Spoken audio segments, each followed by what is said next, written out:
So thank you everyone for joining us today. Today we have Dr. Karen Palmer. Karen serves as an English professor and the General Education Program Director at Yavapai College. She lives in the Verde Valley with her husband and 4 children, ages 8 through 22. Karen earned her BA in English from Northern Arizona University, her MA in Rhetoric and Composition from NAU, and her PhD in Women's Studies from Trinity Theological Seminary, and her PhD in Curriculum and Instruction from NAU in 2024. Karen has been teaching composition at the college level since 1999. She has designed curriculum for and taught courses ranging from developmental writing to advanced upper division composition at community colleges and universities across the state of Arizona. All of Karen's courses have been Quality Matters certified and use OER materials. Karen is the creator of the Worry-Free Writer, an OER textbook for composition, Diving into Rhetoric, an OER introductory text for rhetoric, Say Her Name, an introductory text for studying women in literature, and More Than Words, an introductory text for linguistics. Karen also created the Rough Writer's Guide, Yavapai College's official writing handbook, with Sandy Van Loo. Outside of her teaching responsibilities, Karen has served Yavapai College in a variety of roles, including Faculty Association President and General Education Chair. She recently began a new role as General Education Program Director. In addition to serving at Yavapai College, Karen has been accepted as a peer reviewer for the Higher Learning Commission. Karen has also been an active member of the Arizona Women in Higher Education since 2017, most recently serving as treasurer of the executive board since June of 2023. Karen believes that every human being has a unique purpose on this planet, something that they are supposed to do to make the world a better place. Her passion is helping people find their purpose and giving them the tools they need to achieve it. So please join me in welcoming Dr. Karen Palmer for this presentation. Thank you so much, Debbie. I appreciate that welcome. Some of you may have heard I just finished another presentation before this, and my voice is getting a little shaky, so we'll see how well I can get through all of this. I'm so pleased to be here and share some information with you on an OER collaboration project that I did with a friend of mine. I've known her for years. Well, sort of, we're friends now, but she was 5 years younger than me, 6 years younger than me back in high school. But I knew who she was back then, and we kind of reconnected more recently. And she teaches English at a local high school, and we worked together on a project as I was working through my PhD in curriculum and instruction. So you get a little piece today of my dissertation work, my research, but I think what I really want to focus on is the importance of collaboration and how our collaboration with our colleagues, not just in higher education, but across the spectrum, like through K-12, can really lead to better outcomes for all students and not just students in higher education. So what I want to talk about today is kind of how this project got started, the importance of adaptation when we're talking about OER, and then the benefits that adaptation and that collaboration created for both the teacher, my friend, and her students, and then some additional strategies for providing support when we are working in that collaborative space. All right, so you heard a little bit about my professional experiences. This over here on the left is a picture of me with all of my printed out OER textbooks. I went to the library one day and just asked I keep them on reserve for students in case they need a printed version of the text for themselves. So they're on reserve at the library. So I went and I pulled them all out of the library so I could take a picture one day. So these are 4 of the texts I've created. Also the Rough Writer's Guide, which is an editing, it's basically a writing handbook.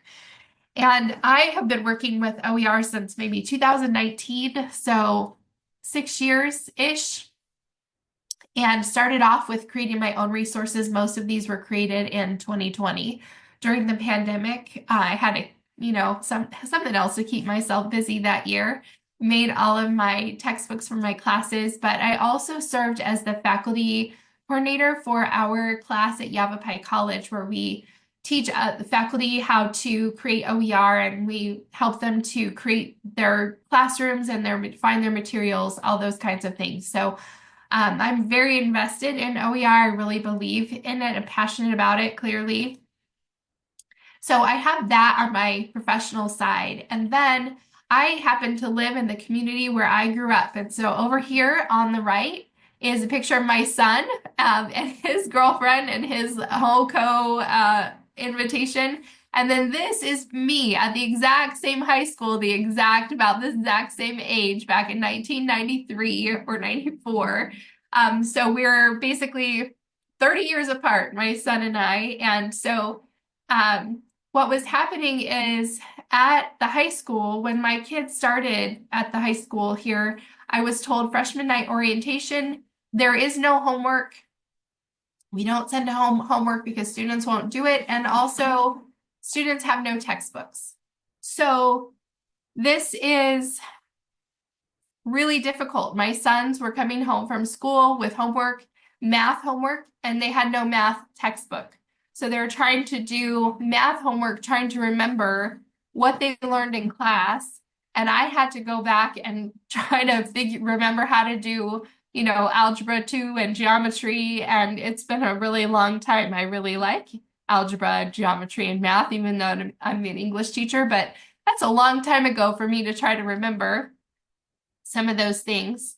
And same thing with all other subjects. Science, imagine having to learn chemistry or biology and not having a textbook to bring home with you. You just have to figure it out on your own.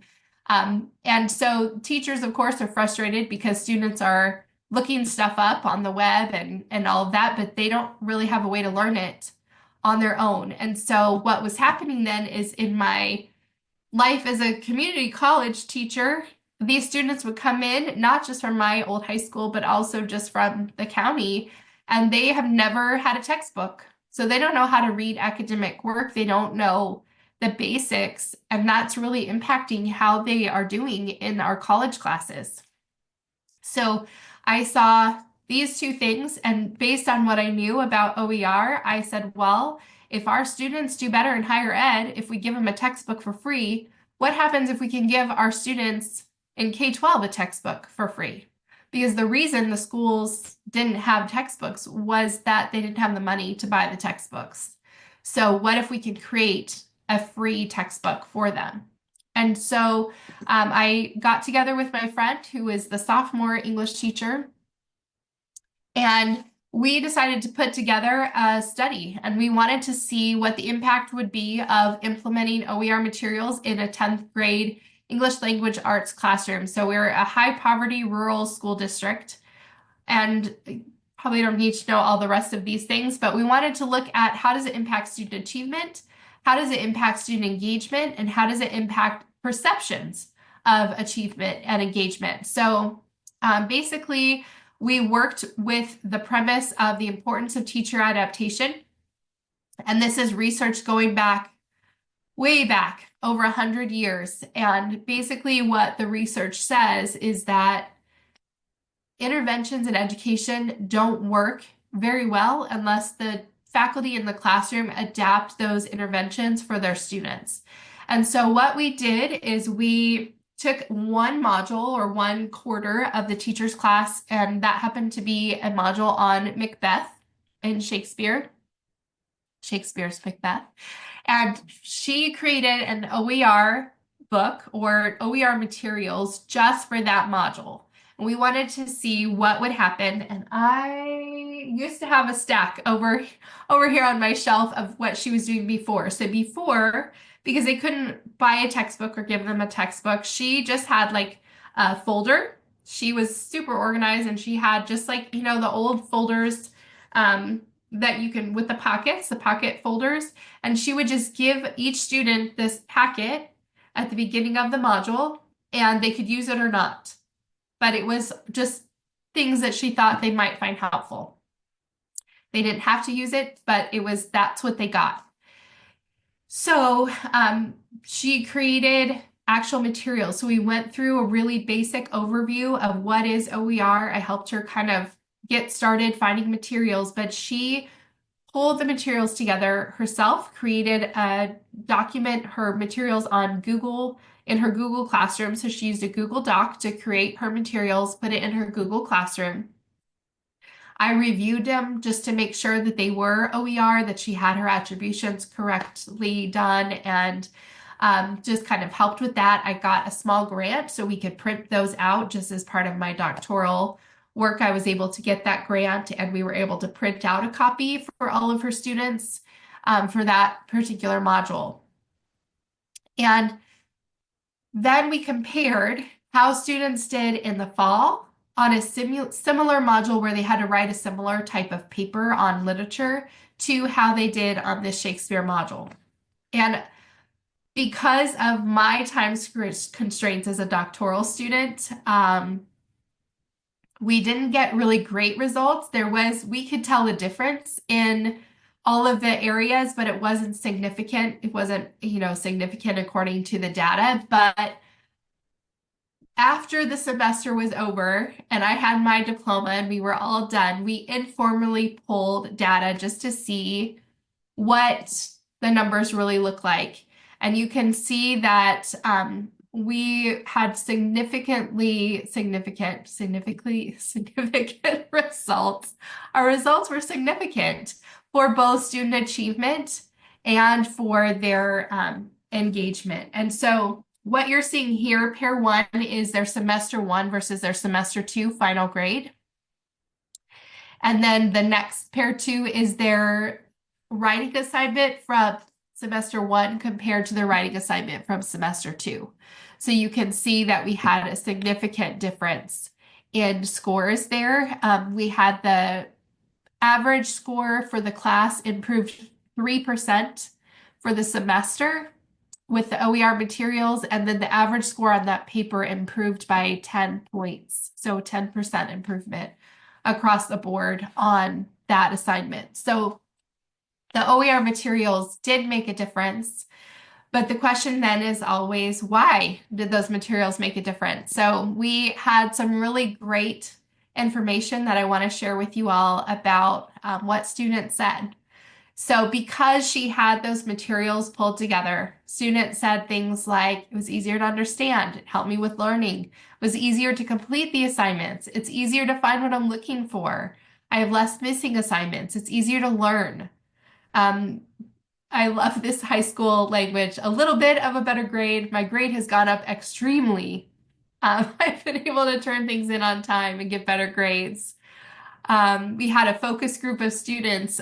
These were all students the teacher picked out. They're high achieving students in her class, and they said kind of consensus. I've held an A for a couple of weeks now. Last semester it was the most difficult thing. In the previous semester, they just guessed on half of what I was saying because I didn't have anything to refer back to. So because they didn't have a textbook, they had no idea. And I'm imagining this is what our students in higher ed feel. We know that probably about 60+% of students, if they can't afford the textbook, they just don't buy it. And so they're guessing. I see that in my classrooms, even with OER textbooks. I can tell that they're not reading the textbook because they're just guessing on things, and it doesn't result in good outcomes. The teacher says with the new material, students can find the information they need, and that has resulted in improvement in student achievement, especially with writing. They all felt like this OER text demonstrated care. One student said it looks like she put in the work for every student to have the ability to succeed. So for students to recognize that that's why she was doing it and to feel that coming from her. And we see that too in our classes. I like knowing that your teacher created something for you to learn off of. You don't just have the materials, you have a teacher because you know they actually care about you succeeding. And we see similar comments to these from our students at YC. We have a survey, an OER survey that we've done for years with our students who do OER. And when they know that their teacher created the materials for them, that really makes them feel like their teacher cares about them because they took the time to do something like that. And this just goes on. The materials help students be more engaged and motivated. It helped them want to be more into Macbeth. If any of you in here are English teachers, you know what a miracle that is that students were into Macbeth, especially as sophomores in high school. The materials made them pay more attention. The students said things like, you don't have to remember things as much because they had a textbook they could refer to. Things were easily accessible. Everything was more centralized. They knew what was going on. Um, so this is really important here that course materials align with classroom activities, making it easier to stay organized, is what the teacher said. And I think that goes back to the importance of adaptation. I have heard from students and teachers as well, who they adopted an OER textbook, but they didn't change any of the materials in their class, so the assessments did not align with what was in the textbook. And so students just felt like lost. They're not sure, do I read the textbook? Do I listen to the notes? How am I going to do well on this assessment, this test at the end? Because they have no idea. So it's really important to make sure that's one of the benefits of making sure that we're adapting OER. And I don't know how long y'all have been teaching or if you've ever had this experience, but when I first started teaching as an adjunct and full-time years and years ago, they would throw a textbook at you, a sample syllabus, and say, here you go. And so you just had to figure it out. And over time, every time I got a new textbook, I had to revise all my materials to make sure that what I was doing aligned with the textbook. I don't think everybody does that, but it's really important that we do that as teachers to make sure that our materials align.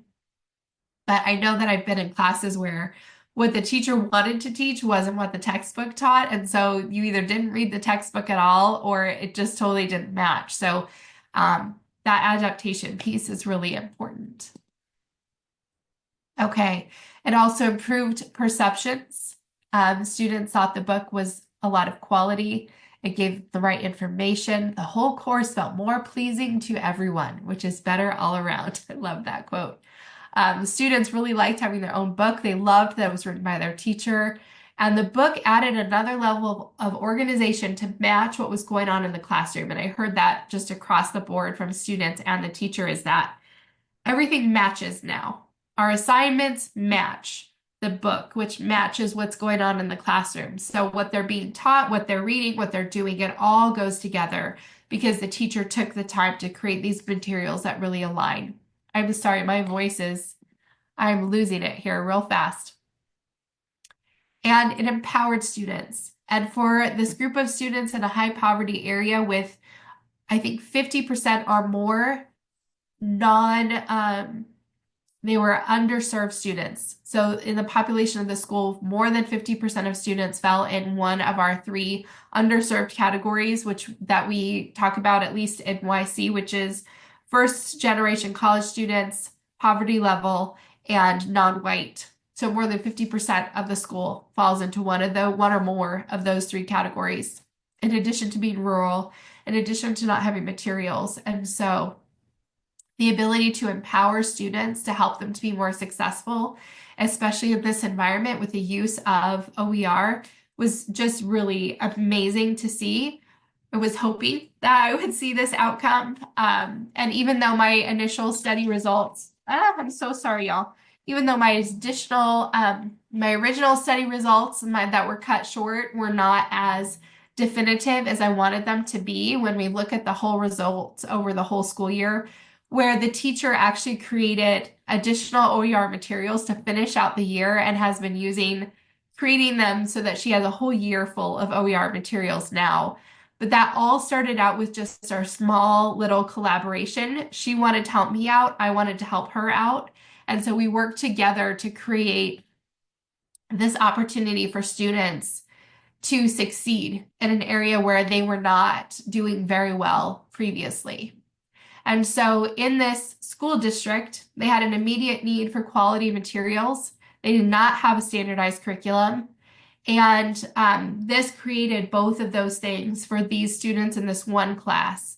They had quality materials and a curriculum that made sense across the classroom. And both the teacher and the students mentioned how great it would be if they could expand this across the entire district. So students were talking about math, for example.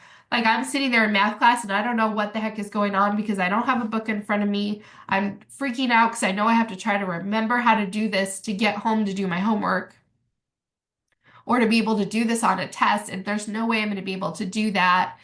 Um, and so this kind of intervention is really important. But what happens is that a lot of times our K-12 folks don't have the same kind of information that we have. So they don't know how to do this. And if it weren't for me stepping in and saying, hey, this is something I'm doing on my end, let's work together, this teacher probably would not have thought of, oh, I'm going to do OER. She wouldn't have come across that probably on her own. She might have eventually, but it was that intentional connection that allowed her to make this resource that had such a huge difference for her and for her students. And so just looking at kind of the broader, besides just this district, K-12 districts on a whole, there's a lot of districts that are struggling with this lack of materials. When I was doing my research, I was really surprised at how many there were that even weren't in rural areas. Districts just, it costs a lot of money to replace textbooks. And as you probably know, if you've been teaching for a while, textbook publishers like to publish new editions all the time. That maybe don't even have a lot of new content. I remember one year I had a Little Brown Handbook from 1995 from when I took freshman composition, and then I was looking at a handbook that I was using in class in like 2010, something like that, and the chapters were moved around, but the content was exactly the same word for word from 1995. So how many editions had been purchased from 1995 to 2010 with the exact same content? And so OER gives us the ability to create these quality materials one time, continue to update them, continue to revise them, and make them useful for students and our individual context without costing a lot of money. And there are so many K-12 districts who need this kind of resource, but may not know how to, they may not even know about it. They may not know the first place to start. So as folks in higher ed who have more of a firm grounding here, this is an area where we could maybe utilize connections that we have through dual enrollment programs, things like that, to help to offer our assistance and maybe just some guidance for how schools can do this. But it also helps us. Knowing this information can help us and kind of affirm the work that we're already doing here at this OER space, because as it just demonstrates how much it helps students, but also reminds us that it's really important that we're adapting those resources, that we're not just letting them die out, because it's using the materials that's what's tied to success. If we're not adapting and making those materials usable, then it's like having a textbook that students paid for that they're not reading. We want them to be using the materials because that's where that connection is for them to be successful. Okay, so some of the things that we could do to provide support, making those strategic partnerships, providing OER specific education, offering that out. Not all districts are going to be interested in that, but it's something that we could do. I know that that's something that we've talked about with this organization, is just because I work with Megan Crossfield, we've had some conversations about, okay, well, what can we do? How can we open this? How can we open up these conversations to our colleagues in K-12 and start creating some of those bridges, helping them to locate resources? That can be a very simple thing that we can do, providing hands-on workshops, providing resources like alignment maps, rubrics for creating OER checklist, and providing support. We may not be able to do a lot of financial support for these folks. I was able to do the grant, which was great for printing out the textbooks, but I wanted to be able to get a grant to pay faculty, and I actually worked on one and had it written, and the school district that I was working with does not have a foundation.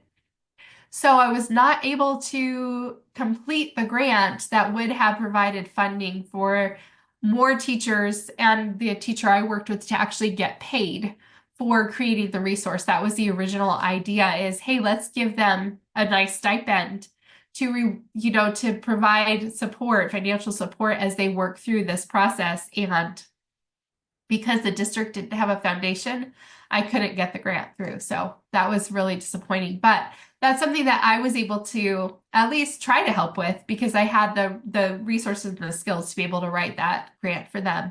And just being a personal support for them, I could give them, I was able to give my teacher my time to review her resources, to be an editor, kind of a second eye on things for her and stuff like that. So that was really important. And that's something that we can all do that doesn't take some time, but it doesn't cost us a lot to have that kind of an impact. So one of the quotes that I really love from Elliot Eisner is that the enterprise known as educational research is predicated on the supposition that research is vital to the improvement of educational practice. And that's really what I focused on as I was doing this project and in all of my research is that research doesn't really matter unless it's going to make a difference. And I am really excited to say that this project made a huge difference in the lives of a lot of students and in this teacher, and hopefully will continuing forward as well. I don't know that she has yet published her work out for other folks to take advantage of, but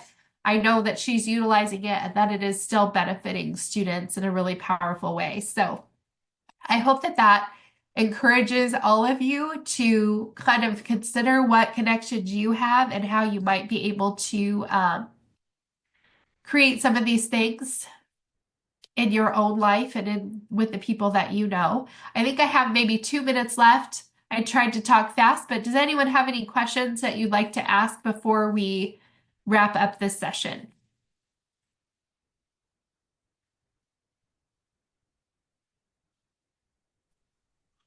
I don't have a question, Karen, but I'm Courtney Webb. I'm from Pima College.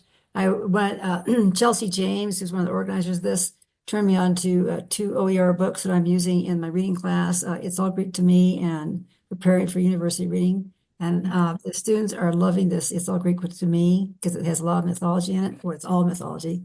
And they love the book. And they're so, because it's like common stories, there's tons of resources, YouTube and all that, that we can like integrate into the classroom. And the students really like it. Yeah.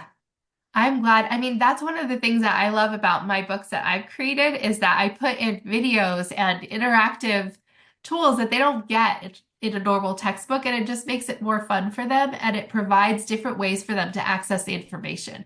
It's not all just having to read a text. They get to interact with it. I'm We really even, glad for we that. even do Jeopardy games on mythology. Yeah, They love that's it. really fun.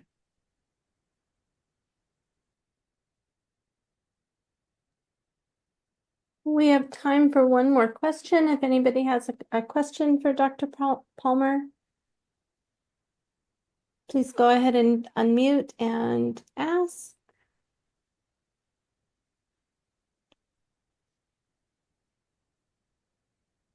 And if not, I'm going to say thank you so much for your presentations. Very informative. Really appreciated this. And I look forward to the OER materials when they're released. I did drop in links to your books in the chat for anybody who's interested. And we have lunch next. We have a lunch break coming up. So please take a quick break, but come back after lunch because we have several presentations this afternoon and tomorrow. So thank you very much. Thank you so much, everyone. Have a good rest of your day.